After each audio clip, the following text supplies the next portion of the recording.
பீகார் சட்டமன்றத்திற்கு நாளை நடைபெறுகிறது முதற்கட்ட தேர்தல். 121 தொகுதிகளில் வாக்குப்பதிவுக்கான ஏற்பாடுகள் மும்முரம்.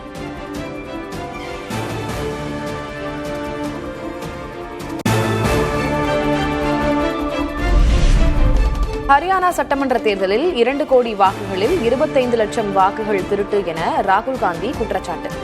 கருத்து கணிப்புகள், தபால் வாக்குகள் காங்கிரசுக்கு சாதகமாக வந்தபோதிலும் ஆட்சி திருடப்பட்டிருப்பதாக பரபரப்பு புகார். When every indicator is that the Congress party is going to win, all the polls, all the exit polls are saying it, and this gentleman is very sure and is smiling that the BJP has some vyavastha that is going to show itself.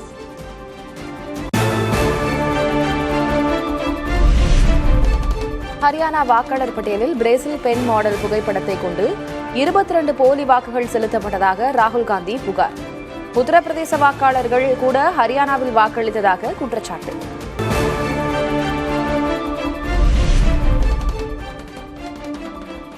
காங்கிரசின் வெற்றியை பாஜகவின் வெற்றியாக மாற்றும் சதி நடப்பதாக ராகுல் காந்தி விமர்சனம். பீகாரிலும் வாக்கு திருட்டு மூலம் ஆட்சியை கைப்பற்ற பாஜக திட்டமிட்டிருப்பதாக குற்றச்சாட்டு.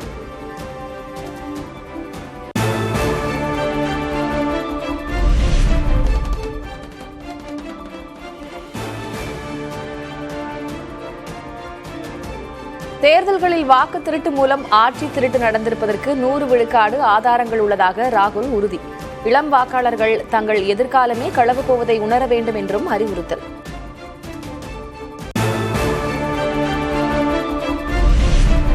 வாக்கு திருட்டு தொடர்பாக பொய்யான தகவலை கூறுகிறார் ராகுல் காந்தி என மத்திய அமைச்சர் கிரண் ரிஜிஜு விமர்சனம். ஹரியானா தேர்தலில் காங்கிரஸ் வாக்குச்சாவடி முகவர்களே எந்த புகாரும் கூறவில்லை என விளக்கம்.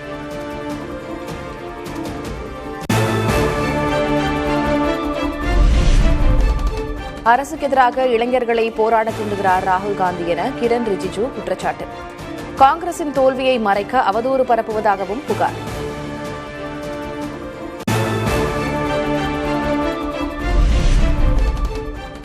ஹரியானாவில் மக்களின் தீர்ப்பு பாஜகவால் திருடப்பட்டுள்ளது. பாஜகவின் அண்மைக்கால வெற்றிகள் சந்தேகம் தருவதாகவும் ராகுல் காந்தியின் வாக்கு திருட்டு குற்றச்சாட்டை சுட்டிக்காட்டி முதலமைச்சர் ஸ்டாலின் பதிவு.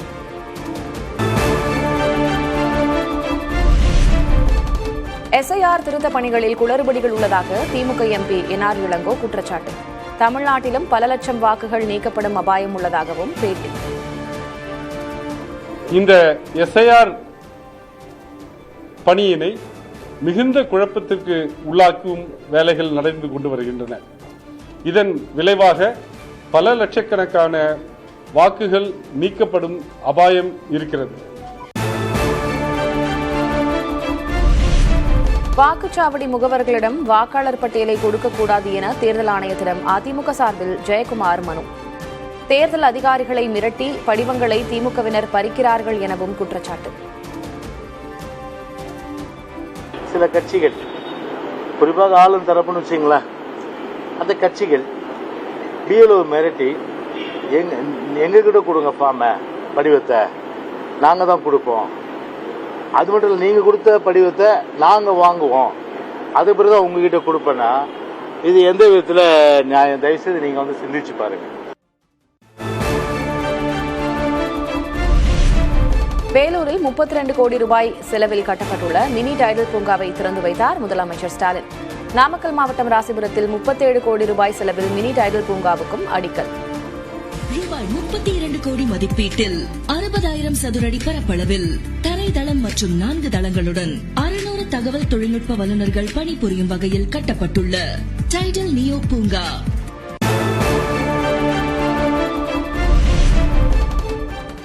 தமிழகத்தில் நடைபெறவுள்ள 14வது ஆடவர் ஹாக்கி இளையோர் உலகக்கோப்பை போட்டிக்கான காங்கேயன் லட்சினை வெளியீடு. போட்டிக்கான வெற்றி கோப்பையையும் அறிமுகம் செய்தார் முதலமைச்சர் மு க ஸ்டாலின்.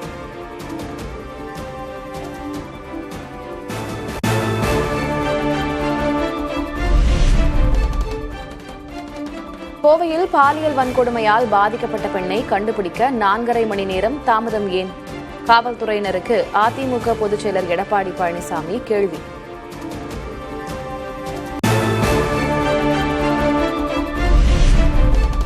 கூட்டணி தாமாக அமையும், யாரும் கவலைப்பட வேண்டாம். அதிமுக மாவட்ட செயலாளர்கள் மத்தியில் எடப்பாடி கே பழனிசாமி பேச்சு.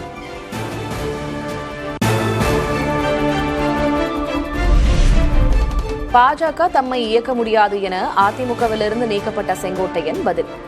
அதிமுகவில் நிலவும் குடும்ப அரசியலால் மூத்த நிர்வாகிகள் பாதிக்கப்பட்டுள்ளதாகவும் குற்றச்சாட்டு.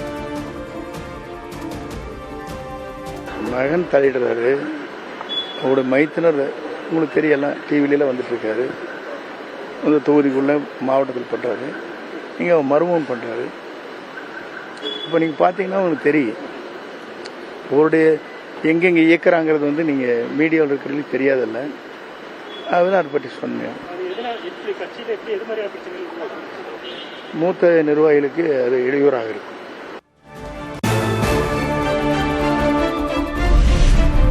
கூட்டணி நிலைப்பாடு பற்றி முடிவெடுக்க விஜய்க்கு முழு அதிகாரம் வழங்கி தவேக பொதுக்குழுவில் தீர்மானம். முதல்வர் வேட்பாளர் விஜய் தலைமையில் தேர்தலை சந்திப்போம் எனவும் தீர்மானம் நிறைவேற்றம்.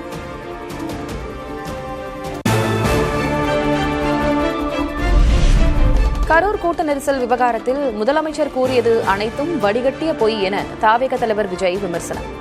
தமிழக அரசை நோக்கி நீதிமன்றம் கேள்விகளை வீசியுள்ளதாகவும் பேச்சு.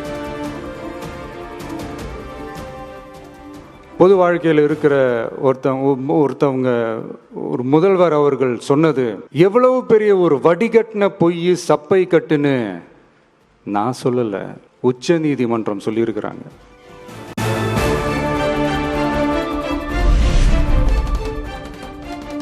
இரண்டாயிரத்தி தேர்தலில் இரண்டு கட்சிகளிடையேதான் போட்டி. தவேக தலைவர் விஜய் மீண்டும் திட்டவட்டம்.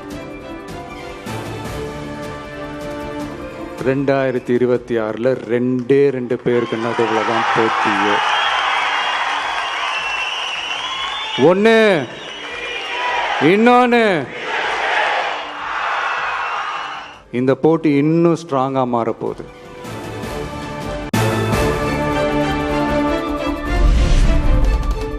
தமிழ்நாட்டில் தொழில் முதலீடுகள் குறித்து அரசு சொல்வது அனைத்தும் பொய்யான தகவல். மொரப்பூர் தர்மபுரி ரயில்வே திட்டத்துக்கு இன்னும் நிலம் கையகப்படுத்தப்படவில்லை என அன்புமணி ராமதாஸ் குற்றச்சாட்டு.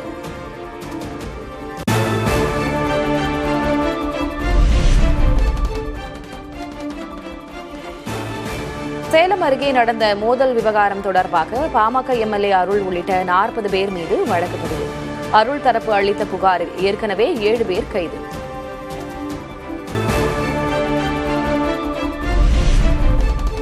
கல்லூரி மாணவர்களுக்கு பிப்ரவரிக்குள் லேப்டாப் விநியோகம் செய்ய தமிழக அரசு முடிவு என தகவல்.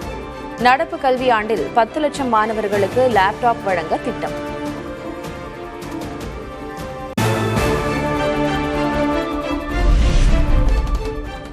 தமிழ்நாட்டில் 14 மாவட்டங்களில் இன்று கனமழை.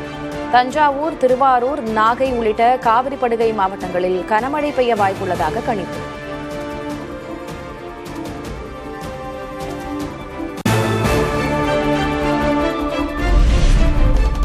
9 மாவட்டங்களில் நாளை கனமழை. சென்னை வானிலை ஆய்வு மையம் தகவல்.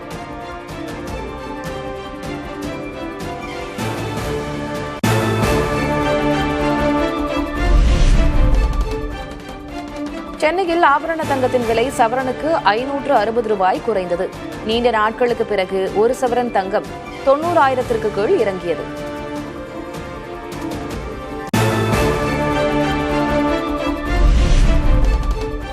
வெள்ளி விலை கிராமுக்கு 2 ரூபாய் குறைந்து 163க்கு விற்பனை. 1 கிலோ வெள்ளி 1,63,000ற்கு விற்பனை.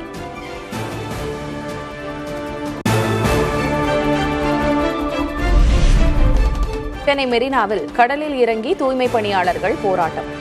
தனியார் மயத்துக்கு எதிர்ப்பு தெரிவித்து போராடியவர்களை கைது செய்தது காவல்துறை.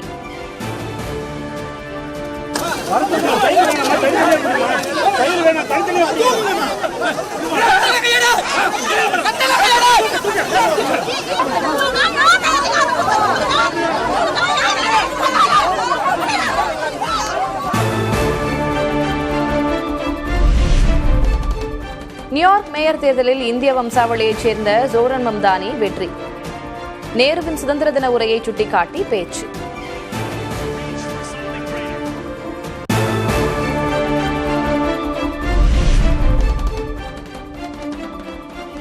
சுற்றுச்சூழலை மாசுபடுத்தும் கரியமில வாயு வெளியீடு வீதம் அதிகரிப்பதில் முதலிடத்தில் இந்தியா. மிகப்பெரிய பருவநிலை மாற்றத்தை சந்திக்கும் என ஐநா எச்சரிக்கை.